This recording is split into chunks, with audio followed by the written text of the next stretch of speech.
Kompas Bisnis hadir ke hadapan Anda bersama saya Asri Gunawan. Saudara, pemerintah menarik utang baru sebesar 250 triliun rupiah sejak Januari hingga Maret 2025. Jumlah utang baru ini setara dengan 40,6% dari total target pembiayaan anggaran dan belanja negara tahun 2025 yang ditetapkan senilai 775,9 triliun rupiah. Sepanjang triwulan pertama tahun 2025, pembiayaan utang tercatat mencapai 270,4 triliun rupiah atau 34,8% dari target. Namun angka pembiayaan non-utang tercatat negatif sebesar 20,4 triliun rupiah dan secara total utang bersih menjadi 250 triliun rupiah. Tingginya realisasi utang digunakan untuk menambal target defisit APBN 2025 sebesar 616,2 triliun rupiah. Atau kalau disetarakan dengan persentase 2,53% dari produk domestik bruto atau PDB. Utang pemerintah Indonesia per Januari 2025 tercatat mencapai 8.900 triliun rupiah. Komposisi utang sebagian besar berasal dari surat berharga negara atau SBN dan pinjaman. SBN domestik mendominasi yakni sebesar 7,8 juta triliun rupiah atau 87,74% dari total utang. Sementara 12,26% utang senilai 1.000 triliun rupiah berasal dari pinjaman luar negeri dan pinjaman dalam negeri. Menteri Keuangan Sri Mulyani bilang penarikan utang dilakukan pemerintah secara hati-hati dan terukur. Menkyu menekankan pembiayaan utang juga dilakukan dengan mempertimbangkan kebutuhan defisit, posisi likuiditas, dan dinamika pasar. Utang akan terus dilaksanakan secara hati-hati dan terukur dengan memperhatikan outlook dari defisit APBN serta ketersediaan likuiditas pemerintah, dan tentu mencermati dinamika pasar keuangan dan termasuk pasar obligasi, serta menjaga keseimbangan antara tingkat biaya dan risiko utang. Saudara, di tengah kondisi ekonomi global yang tidak pasti, pemerintah memilih realisasi penarikan utang tinggi sejak awal tahun atau strategi front loading. Lebih lengkap sudah bergabung Direktur Kebijakan Publik Center of Economic and Law Studies Media Wahyudi Askar. Selamat pagi Mas Media, apa kabar? Pagi Mbak Sri, sehat. Mas, ini kan strategi penarikan utang front loading atau besar di awal yang diambil pemerintah di kuartal 1 ini, Anda melihatnya apakah sudah tepat? Iya, front loading penarikan utang, pembiayaan awal ya, dan ini di kuartal 1 memang pemerintah mengatakan ini mau nggak mau harus dilakukan karena memang mengantisipasi risiko pasar ya.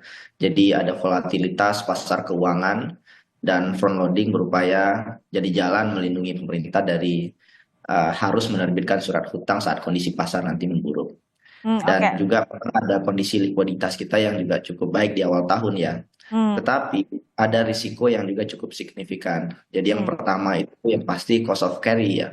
Jadi kalau dana hasil hutang ditarik lebih awal, tapi kita tahu bahwa realisasi belanja negara masih lambat, jadi pemerintah kan tetap bayar bunga tanpa segera menggunakan hutang pokoknya begitu ya. Jadi ada risiko yang juga signifikan. Risiko lanjutan juga saya kira lagi-lagi soal crowding out dari sektor swasta karena ada kemungkinan juga terjadi overhang di pasar obligasi kalau pemerintah terlalu banyak menerbitkan surat hutang di awal tahun. Jadi ada kemungkinan juga tekanan terhadap harga obligasi. Dan satu lagi yang saya kira juga sangat signifikan kan investor hari ini baik di domestik maupun luar negeri kan melihat bagaimana tata kelola fiskal kita. Jadi ketika penarikan hutang sangat besar di awal, khawatirnya ada sinyal ke pasar bahwa pemerintah mulai deg-degan soal skema dan akses pembiayaan kita ke depan. Tapi kalau sejauh ini yang Anda lihat dan Anda analisa, bagaimana yang ditangkap oleh pasar, Mas Media? Iya, hari ini memang pemerintah berargumen bahwa ini karena Donald Trump ya. Jadi ada dorongan kemungkinan suku bunga bakal naik, tapi saya kira narasi ini juga harus dilihat lebih dalam. Karena memang fakta di lapangan menunjukkan bahwa terjadi tekanan likuiditas di APBN kita dan ini sudah terasa sejak kuartal 4 2024. Hmm. Jadi hingga awal tahun kemarin ada keterlambatan realisasi belanja pemerintah. Sama satu lagi indikator yang saya kira juga sangat menarik hari ini terkait dengan penundaan pembayaran ke kontraktor dan vendor-vendor ya. Jadi banyak BUMN karya yang menunggak bayar hutang dan ini pasti terkait dengan tekanan likuiditas. Hmm. Sebab BUMN kan umumnya dibiayai oleh pembangunan yang berasal dari sebagian besar dari hutang. Dan ketika pemerintah gagal mencarikan alokasi dana untuk proyek-proyek besar itu, BUMN gagal bayar dan tidak memenuhi kewajiban keuangan. Jadi ini juga saya kira juga terlalu terburu-buru untuk mengatakan bahwa ini karena Donald Trump ya dan tarif di US. Tapi bisa jadi ini juga adalah langkah antisipatif dan mudah-mudahan bukan reaksi panik ya, karena kalau melihat pemerintah tata kelolanya hari ini, memang ada kemungkinan ini terjadi kekeringan kas domestik, dan ini harus diantisipasi dengan baik oleh pemerintah. Artinya sentimen domestik ini sangat mempengaruhi investor, begitu Mas Media? Ya pasti ya, karena salah satu yang menjadi pertimbangan bagi investor selain tata kelola ekonomi makro kita juga berkaitan dengan kepercayaan investor terhadap tata kelola fiskal dalam negeri kita. Jadi hari ini penarikan hutang itu sudah 270-an triliun sampai Maret 2025 ya. Dan ketika kita hitung sudah 44% dari target tahunan. Dan ini adalah anomali yang cukup signifikan ya, karena tekanan keuangan sudah terjadi sejak awal tahun. Dan kalau kita lihat kondisi Indonesia hari ini, defisit sejak awal tahun juga nggak lumrah, sebab kita juga masih dalam kondisi normal hingga hari ini, bukan dalam krisis. Jadi dan padahal APBN biasanya itu baru akan memulai defisit itu pada tengah dan akhir tahun. Jadi ini menunjukkan memang ada sinyal kekhawatiran di pemerintah, ada reaksi atas kondisi global yang terjadi hari ini, dan tentu saja ini cukup mempengaruhi kepercayaan investor untuk masuk ke Indonesia. Tetapi lagi-lagi saya harus bilang bahwa ini langkah terbaik yang mungkin bisa diambil oleh pemerintah. Meskipun ada banyak langkah-langkah yang lain ya, tetapi pemerintah akhirnya memutuskan untuk menambah hutang dan melakukan front loading di awal, begitu, Mbak. Jadi Anda mengatakan ini langkah penarikan utang yang besar di awal, front loading ini adalah langkah yang tepat dilakukan pemerintah meski dengan sekian banyaknya resiko. Risikonya pasti beban bunga hutang yang melonjak ya, dan itu akan terus naik. Dan implikasinya kalau beban bunga hutang kita melonjak, ruang fiskal kita untuk belanja produktif seperti pendidikan, kesehatan, dan infrastruktur itu juga pasti akan menyusut. Dan APBN kita juga menjadi rigid begitu ya Mbak, karena hanya dipakai untuk membayar bunga, bukan untuk pertumbuhan ekonomi. Satu catatan kritik saya Mbak sebetulnya terhadap kebijakan pemerintah hari ini, bahwa hutang kita ditopang oleh SBN, dan mayoritas itu dipegang oleh Bank Indonesia.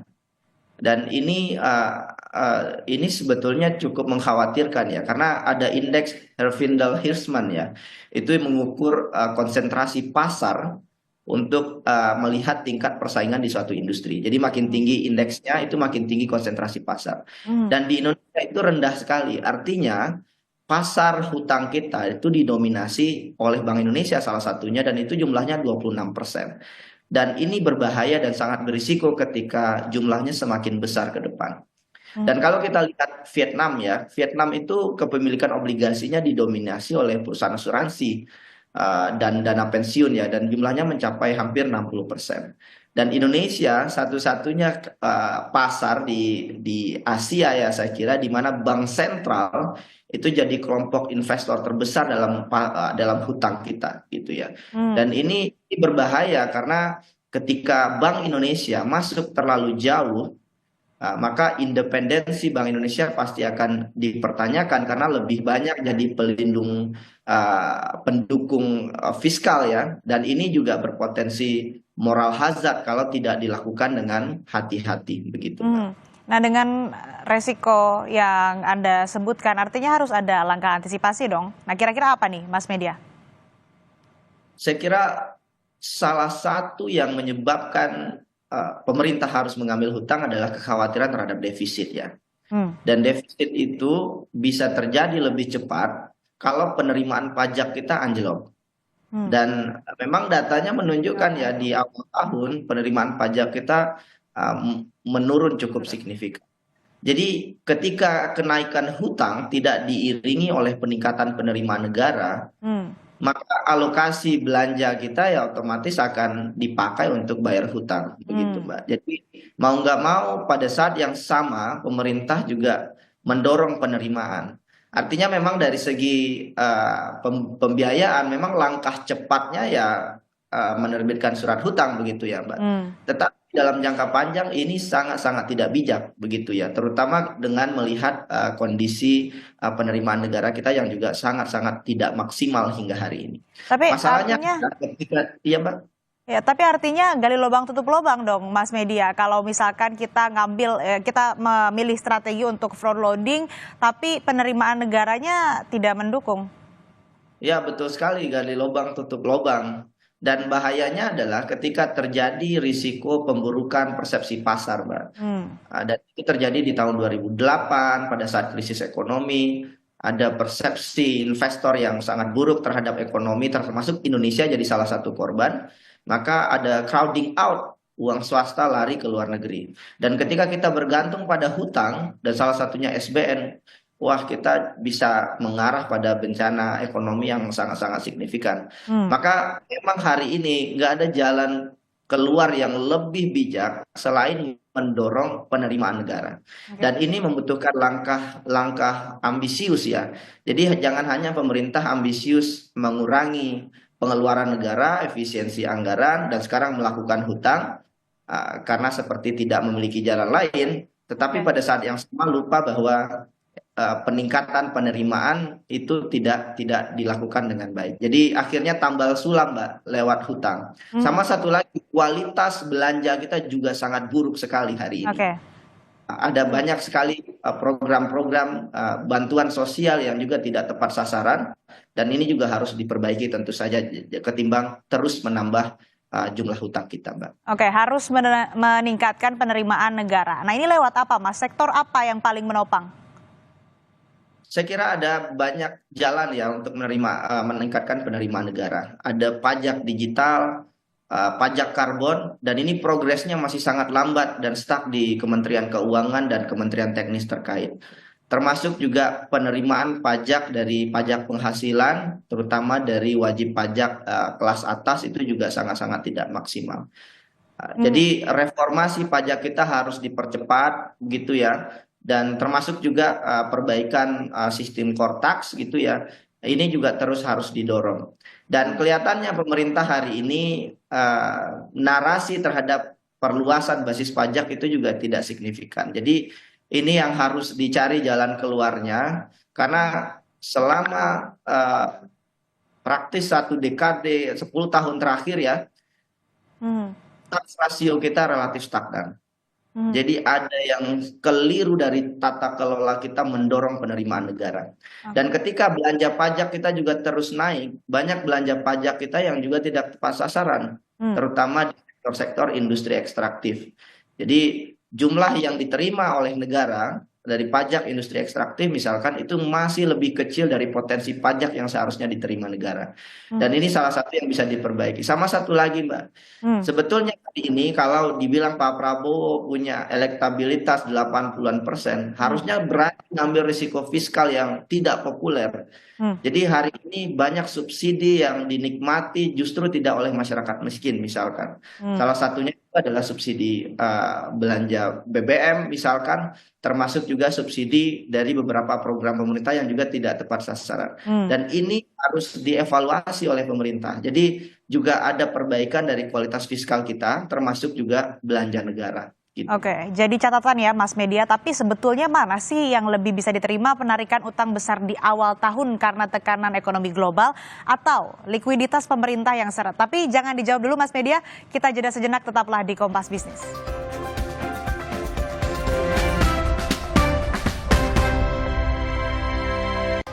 Masih di Kompas Bisnis, saudara, bersama Direktur Kebijakan Publik Center of Economic and Law Studies Media Wahyudi Askar. Mas Media, kita lanjutkan tadi perbincangan kita yang sempat terputus. Saya tanya ulang ini soal mana sih sebetulnya yang lebih bisa diterima, penarikan utang besar di awal tahun karena tekanan ekonomi global atau likuiditas pemerintah yang seret? Ya memang ketika kita mengalami masalah, paling enak dan paling gampang adalah menyalahkan kondisi eksternal ya. Nah, jadi ini menurut saya agak tricky juga karena cenderung kita lupa dengan kondisi dengan ekonomi di dalam negeri. Jadi memang tekanan ekonomi global satu hal. Ini memang memperburuk kondisi pasar keuangan, risikonya tinggi, ada kemungkinan perlambatan ekonomi global. Tetapi menurut saya itu tidak otomatis membuat pemerintah harus buru-buru ambil hutang di awal tahun, begitu ya. Karena memang pemerintah itu biasanya kan sudah merencanakan kebutuhan hutang sejak awal tahun lewat APBN. Dan ini juga sudah pasti mempertimbangkan asumsi tekanan global. Karena Donald Trump juga sudah terpilih sejak beberapa bulan yang lalu ya. Jadi ini sudah dalam pertimbangan. Jadi kalau tiba-tiba ada pengambilan hutang tambahan di tengah tahun, itu menandakan kas pemerintah makin ketat. Penerimaan pajak kita masih rendah, Mbak, dan jauh dari target. Belanja tetap jalan memang, tetapi kualitas belanja kita buruk. Dan saldo kas negara kita juga makin menipis. Jadi dengan kata lain, ada likuiditas yang bermasalah hari ini, sehingga kita harus menambah hutang. Supaya program tetap jalan dan kepercayaan pasar tetap bisa terjaga karena likuiditas kita diperbaiki. Dan menurut saya dalam konteks ini, ketika pemerintah memutuskan untuk mengambil hutang lebih cepat, ini seperti pemerintah nggak punya jalan lain yang lebih baik begitu ya. Jadi kehilangan arah untuk melihat kondisi hari ini begitu. Jadi ada kondisi-kondisi yang menurut saya masih bisa terus didorong, yang sifatnya juga bisa lebih jangka panjang ketimbang menambah hutang dan beban bunga hutang kita. Karena kelihatannya Bu Sri Mulyani selalu menggunakan istilah prudent ya. Dan istilah prudent itu sudah kita dengar sejak 10 tahun terakhir. Tetapi faktanya dari segi beban hutang kita itu juga tidak mengalami perbaikan yang cukup signifikan dan terus mengalami peningkatan yang sangat drastis selama beberapa tahun terakhir. Dan satu lagi seperti yang saya sampaikan sebelumnya, pangsa pasar khususnya untuk obligasi SBN yang berasal dari korporasi itu sangat kecil sekali. Jadi ini seperti pemerintah ingin berhutang dan kemudian dilakukan oleh pemerintah sendiri lewat Bank Indonesia. Jadi partisipasi swasta untuk menciptakan market dari pasar hutang kita yang kompetitif itu juga jadi terdampak begitu ya. Implikasinya adalah ketika SBN kita didominasi oleh Bank Indonesia, otomatis lembaga bank itu lebih mendorong untuk membeli SBN dan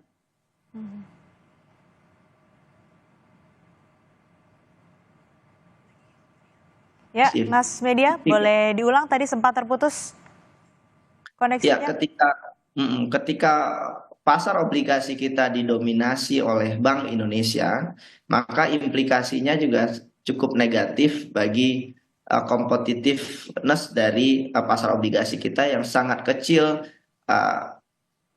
di mana keterlibatan swasta atau korporasi itu sangat kecil. Implikasinya swasta jadi kesulitan ini Mbak untuk mencari pendanaan alternatif karena bank lebih mengejar SBN ya yang lebih stabil.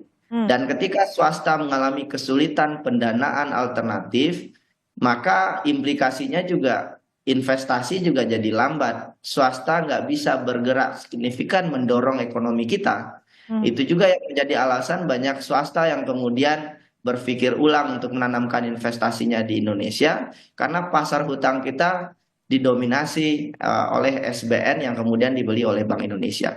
Dan ini sangat mengkhawatirkan karena dari sisi diversifikasi pasar hutang kita kalah dari Malaysia, kita kalah dari Vietnam, mungkin kita nggak usah bicara Tiongkok ya, dan di mana struktur pasar itu sangat-sangat kompetitif, di mana swasta berperan sangat signifikan untuk melakukan pembangunan lewat sistem pasar modal dan pasar hutang di negaranya masing-masing.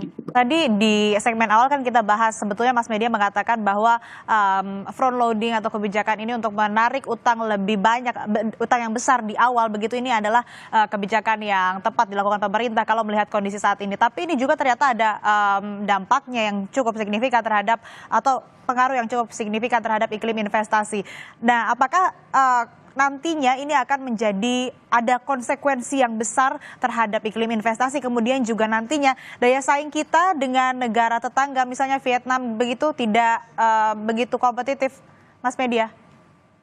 Iya, sebetulnya ketika hutang itu dilakukan, plannya kan harus jelas. Hutang ini kemudian apakah akan mendorong ekonomi real atau tidak. Itu satu. Dan kemudian hutang ini kemudian akan dibelanjakan dalam bentuk seperti apa.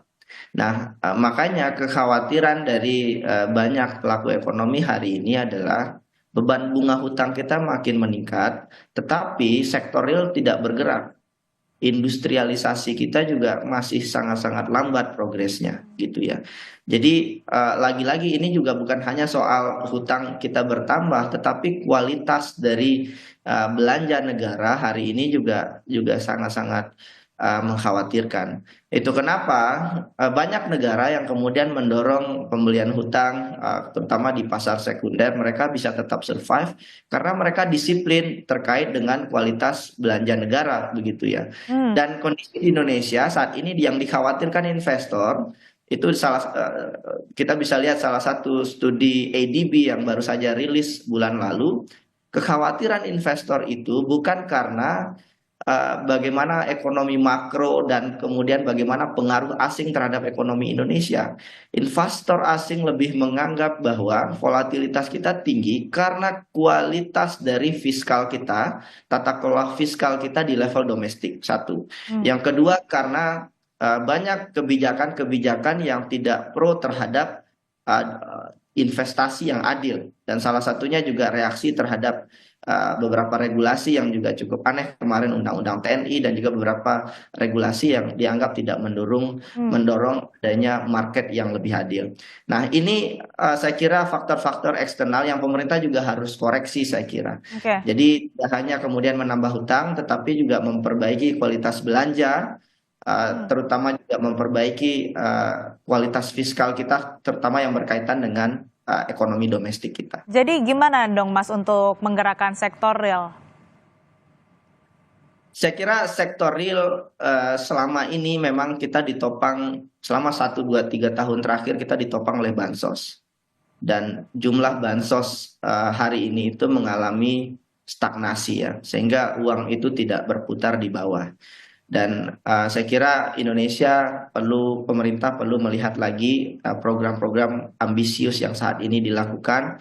Ada ratusan triliun yang digunakan untuk MBG, kemudian juga ada penguatan koperasi lewat salah satunya Bank Himbara, pinjaman dari Bank Himbara yang jumlahnya juga 400 triliun begitu ya. Jadi perlu peninjauan kembali terhadap program-program ambisius pemerintah. Yang pertama untuk memastikan itu tepat sasaran.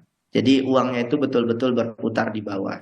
Dan pada saat bersamaan ketika ekonomi sektor real bergerak, tentu kita bisa terus mendorong penciptaan lapangan kerja, dan itu membutuhkan biaya yang tidak sedikit. Industrialisasi butuh modal ya. Dan penerimaan negara harus didorong. Jadi penerimaan negara harus didorong. Dan ketika itu terus dilakukan, saya kira pemerintah punya ruang untuk memperbaiki kondisi hutang kita yang semakin berat. Gitu. Oke, ini menarik sekali Mas Media, peninjauan kembali program-program ambisius. Tapi sekarang kan sudah berjalan. Gimana nih, harus di stop atau gimana kalau tidak berdampak baik begitu? Ya, kebijakan yang baik itu adalah kebijakan yang berubah. Ketika ada masalah, kan bisa dilakukan adjustment. Tidak harus dihapus bahkan, tetapi dilakukan perbaikan-perbaikan. Saya menggarisbawahi program-program yang sifatnya ambisius ya, khususnya MBG, karena efisiensi anggaran kita itu signifikan sekali didorong digeser ke MBG, dan ini harus dievaluasi kembali saya kira, agar lebih tepat sasaran, agar juga kebocoran anggaran-anggaran publik itu bisa diminimalisir. Ada banyak jalan sebetulnya. Dan saya kira sudah didiskusikan juga cukup signifikan di publik. Tapi ini soal bagaimana sejauh mana pemerintah mendengar masukan-masukan dari publik. Terkait MBG, saya kira masukannya sudah banyak agar melibatkan LKPP, dilakukan transparansi dalam penunjukan vendor, termasuk juga pelibatan komunitas, termasuk sekolah dalam program MBG. Ini sebetulnya sudah disampaikan oleh masyarakat, tetapi kelihatannya pemerintah masih cukup keras kepala dengan konsep yang didesain oleh BGN begitu ya. Saya kira ini saatnya juga pemerintah, khususnya BGN, untuk lebih terbuka untuk menerima masukan masyarakat. Baik. BGN harus diskusi dengan Bappenas, Kementerian Kesehatan, dan kementerian-kementerian lain sehingga programnya bisa diperbaiki. Begitu. Baik, kebijakan front loading atau pengambilan utang dengan jumlah yang cukup besar di awal ini menjadi kebijakan yang dianggap tepat begitu yang dilakukan oleh pemerintah kalau melihat dengan kondisi yang terjadi saat ini. Tapi juga pemerintah harus menelisik risiko apa saja yang mungkin terjadi dan tentu saja harus menyiapkan langkah antisipasi. Terima kasih Mas Media Wahyudi Askar, Direktur Kebijakan Publik Center of Economic and Law Studies telah bergabung bersama kami di Kompas Bisnis. Sehat selalu Mas Media. Ya, selalu. Terima kasih, Mbak.